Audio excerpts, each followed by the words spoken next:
गोकुळ सोबत गोकुल।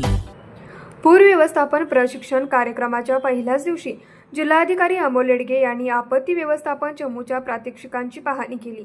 पूर स्थिती उद्भवल्यास तात्काळ प्रतिसाद देता यावा यासाठी तयारी ठेवावी, तसेच आवश्यक साहित्य सुसज्ज ठेवण्याच्या सूचना त्यांनी आपत्ती व्यवस्थापन टीम व उपस्थित स्वयंसेवकांना दिल्या।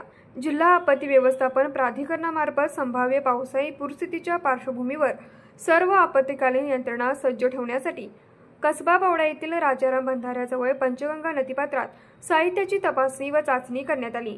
आपदा मित्र व आपदा सखी यांच्यासाठी 18 ते 20 मे या कालावधीत प्रशिक्षण कार्यक्रम राबवण्यात येत आहे।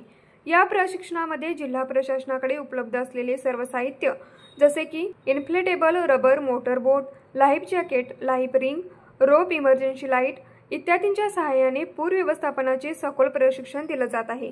यावेळी पाण्यात बुडणाऱ्याला वाचवणं, दोरीच्या सहाय्याने बचाव करणं, बोटीने शोध मोहीम राबवणं, बोट उलटल्यास बचाव कार्य कसे करावे आदी प्रात्यक्षिके सादर करण्यात आली।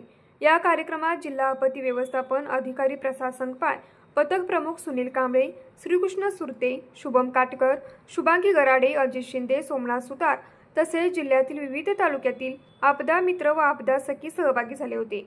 जिल्हाधिकारी अमोल येडगे यांनी प्रशिक्षण स्थळी भेट देऊन साहित्याची पाहणी केली आणि उपस्थित स्वयंसेवकांशी संवाद साधला। त्यानंतर त्यांनी राजाराम बंधाऱ्याजवळील पंचगंगा नदीतील प्रात्यक्षिके बोटीद्वारे पाहिली। यावेळी जिल्हाधिकारी म्हणाले, जिल्हा आपत्ती व्यवस्थापन प्राधिकरणामार्फत आपत्तीचा सामना करण्यासाठी अत्याधुनिक साधनसामग्री उपलब्ध आहे। प्रशासन आणि आपदा मित्र सज्ज असून आता लोकांमध्येही जलद प्रतिसादाबाबत जागरूकता निर्माण होणे गरजेचे आहे। अतिवृष्टी व पूरस्थितीत जीवित व वित्तहानी टाळण्यासाठी बचाव कार्याचे योग्य प्रशिक्षण आवश्यक आहे। या आपत्ती व्यवस्थापन प्रशिक्षणात आपत्ती साधनांचा वापर करून स्वयंस्फूर्तीने सहभाग घेतलेल्या प्रशिक्षणार्थींना प्रत्यक्ष प्रात्यक्षिकांच्या माध्यमातून मार्गदर्शन करण्यात आलं। यानंतर जिल्ह्यातील इतर तालुक्यामध्येही अशाच प्रकारचे साहित्य चाचणी व प्रशिक्षण आयोजित केले जाणार आहे। न्यूज मराठी 24 साठी विनोद शिंगे, कोल्हापूर।